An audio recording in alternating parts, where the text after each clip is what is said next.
ყველაფერს აკეთებენ იმისთვის, რომ გადაფარონ სავარაუდო დანაშაული, რომ ხალხის წინააღმდეგ ქიმიური ნივთიერება გამოიყენეს.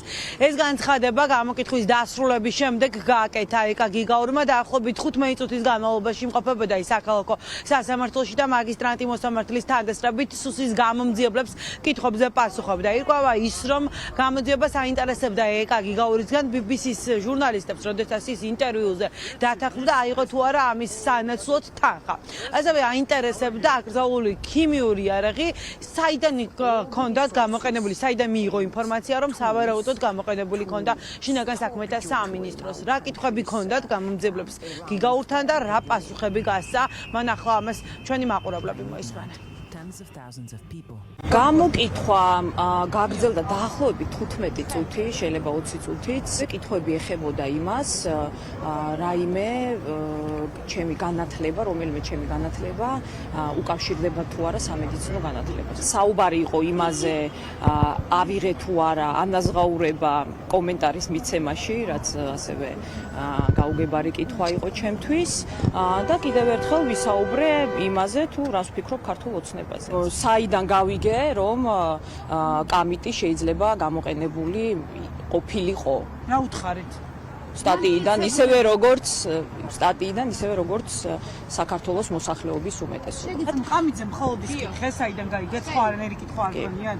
არ ვიცი, რატო დამიბარეს, ანუ ყველაფერი ის, რაზეც ჩვენ ვისაუბრეთ, ამაზე საუბრობ საჯაროდ. თქმა უნდა, მე ჩემი პოზიციების დაფიქსირებას გავაგრძელებ. გამორიცხავთ თუ არა, რომ ეს საქმე სწორედ გამოიყენონ, მათ შორის უფლებადამცველების წინააღმდეგ, ექიმების წინააღმდეგ, რომ საქმეები იცით რა არის, ახლა რა თქმა უნდა, აქ არაფერს არ გამოურიცხავთ, ხომ? ყველაფერი არის შესაძლებელი, იმიტომ რომ ეს არ არის დამოუკიდებელი სამართალდამცავი ორგანო და დამოუკიდებელი სასამართლო. ამას ყველაფერს ისინი აკეთებენ იმისთვის, რომ გადაფარონ სავარაუდო დანაშაული, ხო? და სავარაუდო დანაშაული არის ის, რომ ქართველი ხალხის და მომიტინგეების წინააღმდეგ იყო გამოყენებული გარკვეული ქიმიური საშუალება, რომელსაც ისინი თვითონ არ აცხადებენ, არ ამბობენ.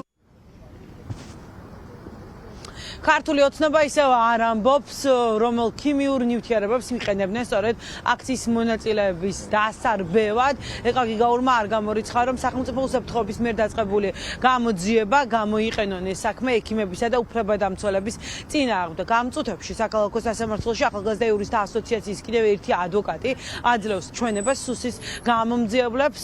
დღეს 6 საათზე კი უკვე ჩაინიშნა გოგი ჩახუნაშვილის გამოკითხვა. მას შემდეგ რაც ჩახუნაშვილი შვილები გამოკითხეს, ახლა კითხვები მასაც უნდა დაუსვან, დასრულდება თუ არა გოგი ჩახუნაშვილის გამოკითხვით დღეს გამოკითხების სერიები საქალაქო სასამართლოში ჯერჯერობით უცნობია.